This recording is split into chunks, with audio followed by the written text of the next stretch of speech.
sobat apa kabar, ketemu lagi kita di Mabar. Itu ngobrolin apa aja tentang apa aja di apa kabar. Dan kali ini kita udah bersama dengan juru bicara timnas atau tim nasional Amin, Pak Indra Karismiaji. Gimana Pak kabarnya, sehat? Alhamdulillah Alhamdulillah sehat. ya. Nah kali ini kita mau ngebahas terkait dengan suatu fenomena yang sangat viral ya. Itu ada yang nyebutnya dengan Anies Bubble kalau nggak salah. Nah itu bisa diceritain tuh Pak, seperti apa sih sebenarnya itu fenomena itu?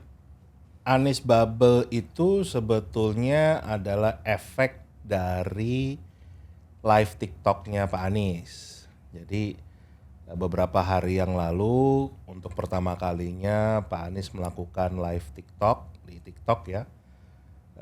Itu perjalanan waktu di Jawa Timur dan ternyata 300 ribuan orang itu yang menyaksikan live TikToknya.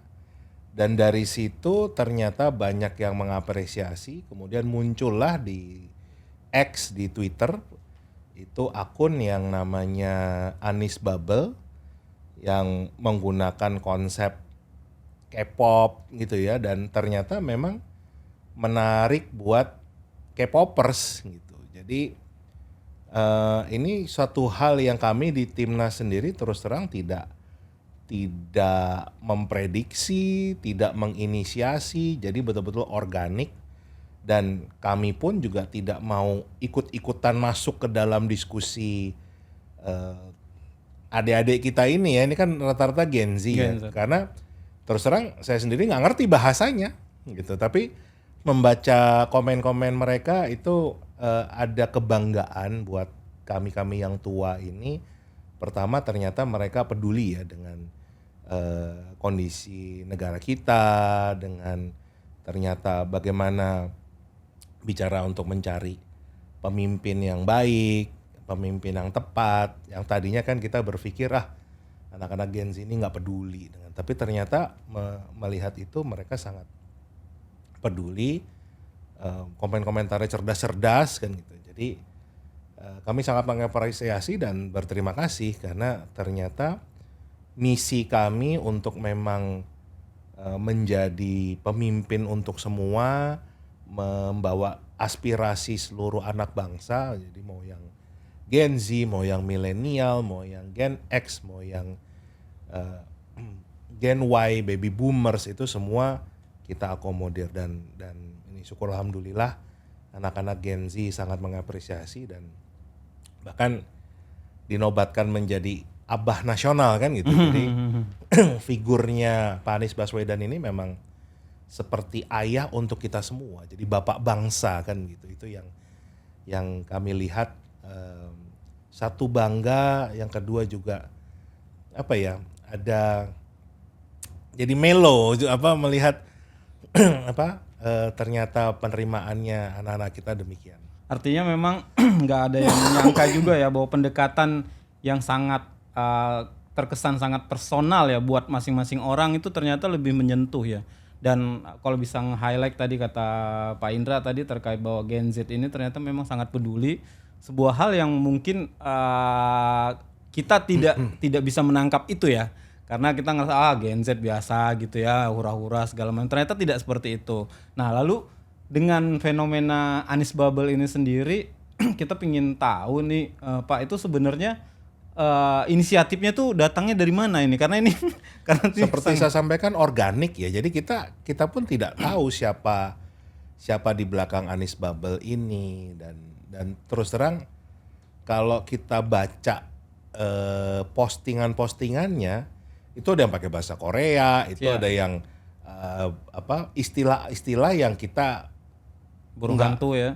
Nggak familiar kan gitu. Jadi memang punya bahasa yang berbeda, punya jokes yang berbeda. Jadi memang mereka komunitas tersendiri.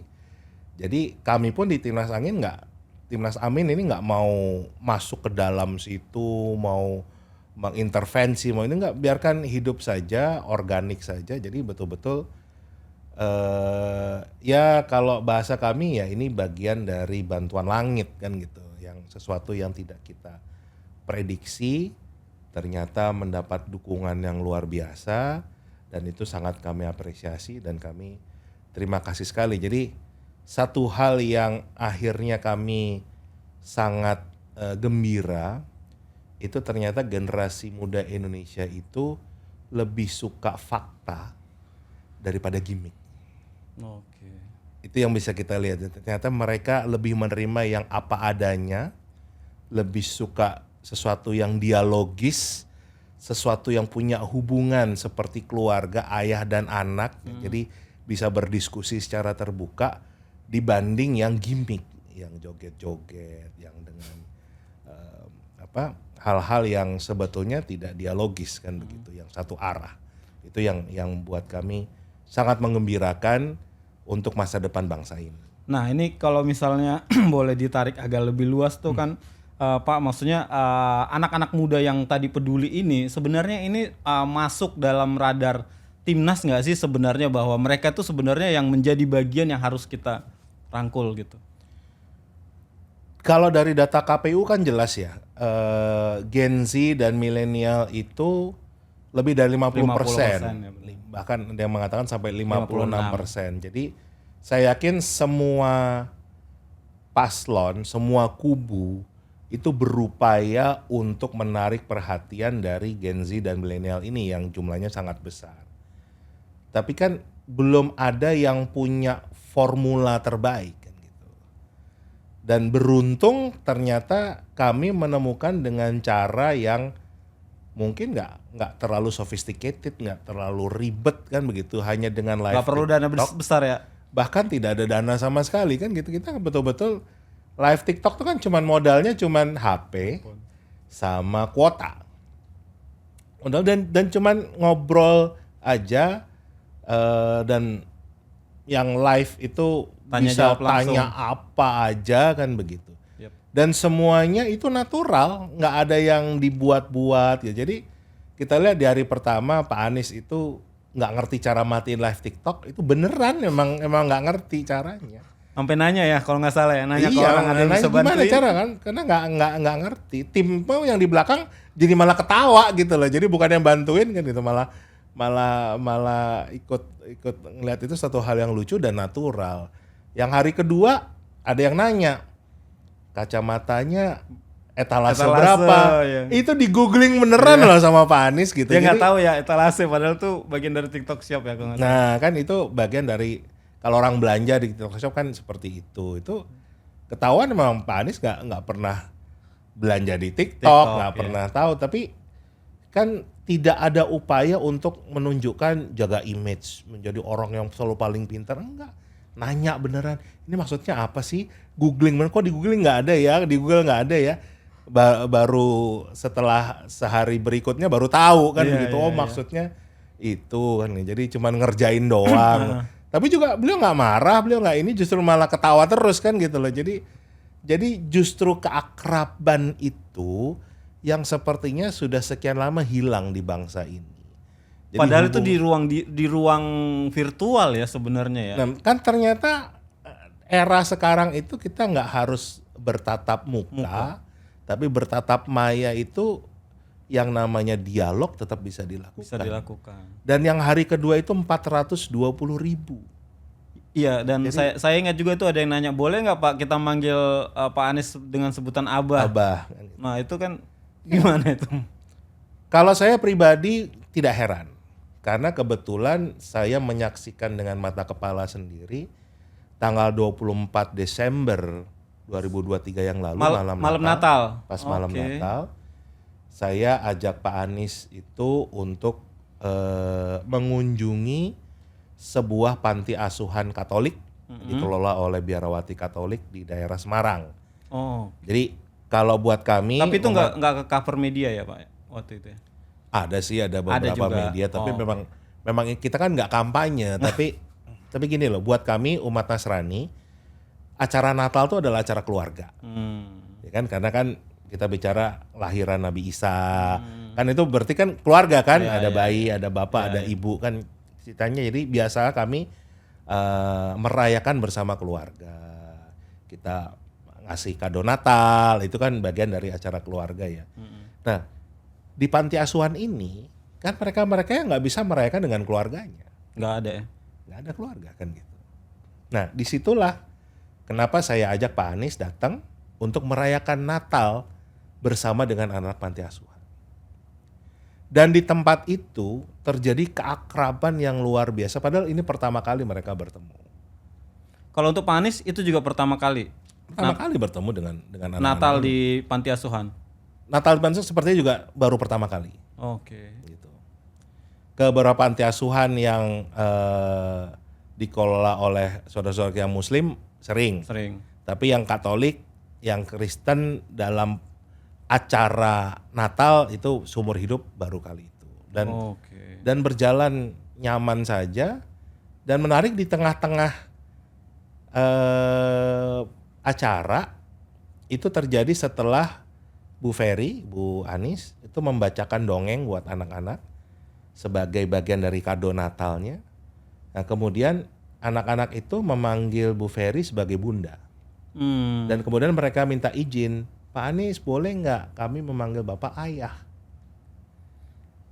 Bayangin loh, itu baru dalam hitungan beberapa jam saja bertemu, hanya makan malam bersama, tapi terjadi keakraban. Jadi auranya Anies Baswedan itu memang ayah untuk kita semua.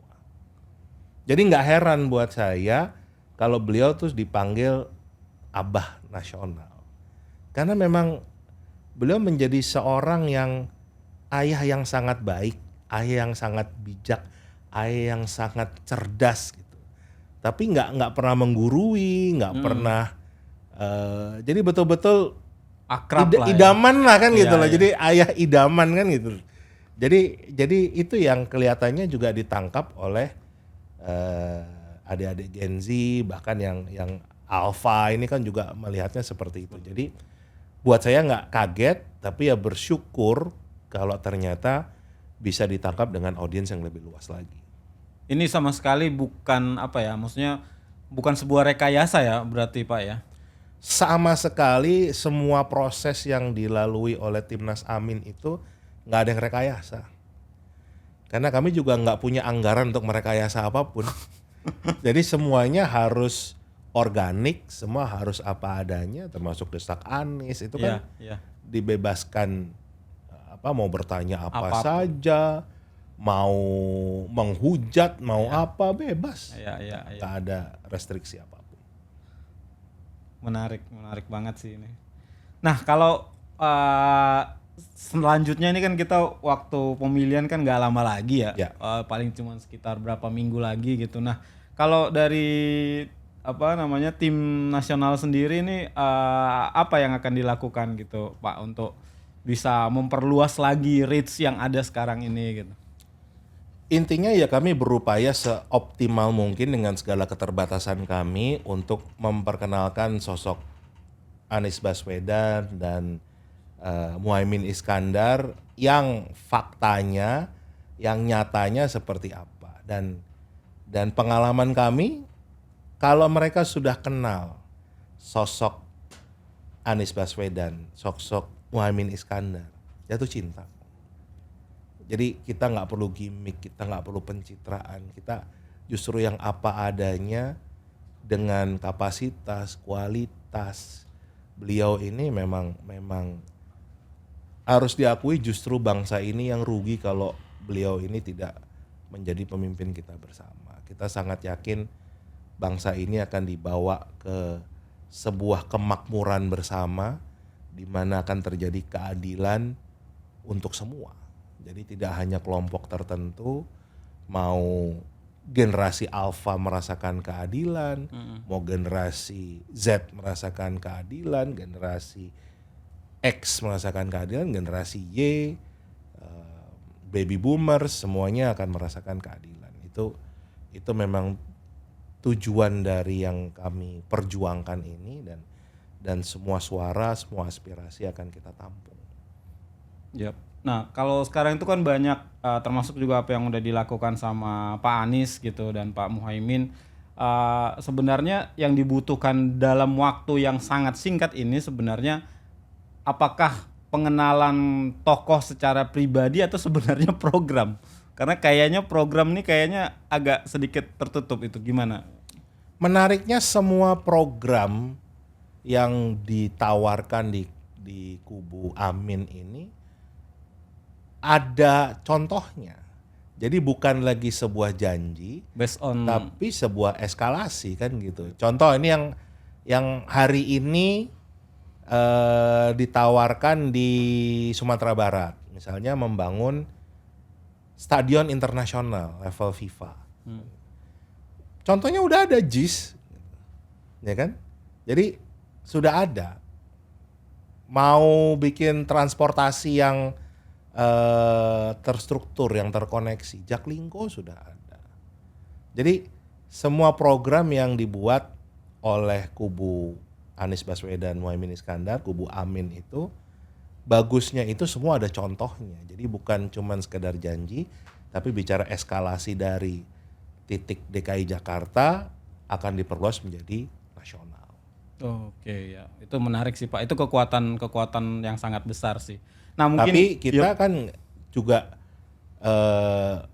ada kendala-kendala di mana banyak sekali fitnah, hoax, berita bohong tentang prestasi yang kita lakukan, dan itu justru malah tugas kami untuk memastikan tanggal 14 Februari nanti rakyat itu memilih berdasarkan faktanya, bukan berdasarkan katanya.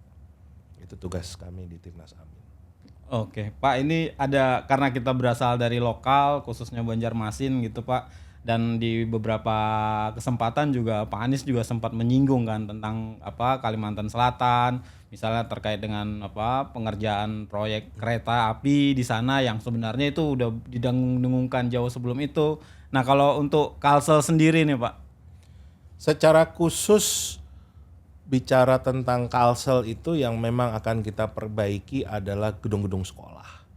Itu karena banyak sekali gedung sekolah yang rusak di Kalsel.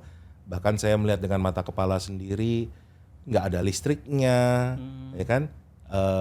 Kualitas bangunannya sangat memprihatinkan. Padahal dekat dengan lokasi pertambangan yang artinya buminya itu diambil kekayaannya, tetapi manusianya nggak dicerdaskan kan gitu. Itu kan tidak adil di sana.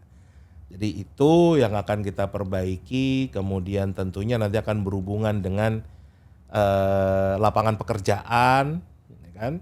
Jadi kita bahkan membangun Banjarmasin sebagai kota internasional di sana. Jadi orang nyari kerja nggak harus ke Jawa lagi, ya kan. Di Banjarmasin itu bisa menjadi pusat ekonomi di sana dan akan terhubung dengan kota-kota besar lainnya, dengan Pontianak, dengan Balikpapan, dengan tadi jalur kereta api yang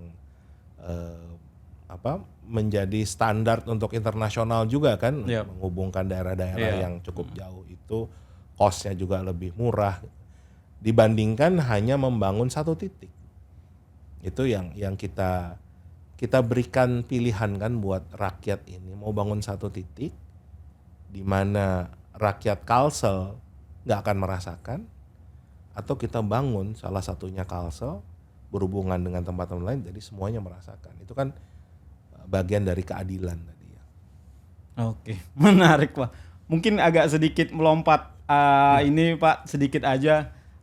Kemarin itu kan dengan adanya kasusnya Pak Indra sendiri itu sebenarnya ada tendensi untuk melemahkan capres nomor 1 ini nggak sih Pak sebenarnya? Ya kalau kita bicara dari awal Pak Anies sendiri juga mengatakan kan, perjuangan kita itu bagaikan sebuah pendakian. Jadi suatu yang sangat berat. Tapi kalau kita berhasil sampai puncak, kita akan melihat bagaimana matahari terbit dengan indahnya. Jadi itulah bagian dari perjuangan kami. Apapun akan kami hadapi, tapi kami yakin yang kami perjuangkan ini adalah benar, yang kami perjuangkan ini adalah demi seluruh rakyat Indonesia, bukan untuk kepentingan kelompok tertentu. Oke, artinya jauh sebelum ini sebenarnya pembacaan itu sudah dilakukan ya Pak ya, bahwa mungkin akan ada hal-hal seperti ini. Ya kita aja bersyukur kan banyak orang menyaksikan. Nah ini nih. Amin itu bisa daftar ke KPU, tapi kan akhirnya bisa juga, ya kan. Sampai hari ini kita masih bisa berkampanye, kita masih bisa keliling Indonesia dengan kita lihat nggak ada baliho, nggak ada spanduk, tapi kita masih bisa melakukan itu. Bahkan tadi kan di diskusi pertama tiba-tiba anak-anak Gen Z ini K-popers tiba-tiba jadi mendukung seorang Anies Baswedan. Peduli itu lah. kan itu kan satu hal yang betul-betul Di luar dugaan. di luar dugaan kita, tapi itu mungkin bagian dari ikhtiar kita yang memang kita berupaya seoptimal mungkin apapun yang kita bisa lakukan kita lakukan, dan kita sangat yakin kalau kita berupaya pasti kita akan diberikan jalan. Oke, keren banget. Terakhir banget closing statement untuk jangan salah untuk 2024 pemilu.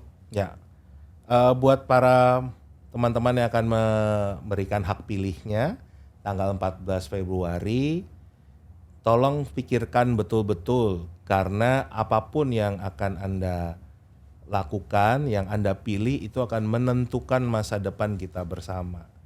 Jadi betul pilihlah mereka, karena yang dipilih kan bukan hanya presiden ya, ada juga anggota DPD, anggota DPR RI, DPRD. Pilihlah yang memang punya rekam jejak yang baik. Jadi pilihlah mereka yang memang menurut Anda menjadi yang terbaik untuk bangsa ini berdasarkan faktanya, bukan katanya. Jadi pelajari betul-betul. Jadi saya mengutip kata Nelson Mandela mengatakan, pilihanmu harus merepresentasikan harapanmu, bukan ketakutan. Oke, itu dia tadi diskusi singkat kita dengan Pak Indra Karismiaji, Jubir Timnas Amin. Semoga diskusi ini bermanfaat dan kita ketemu lagi di diskusi di mabar-mabar selanjutnya.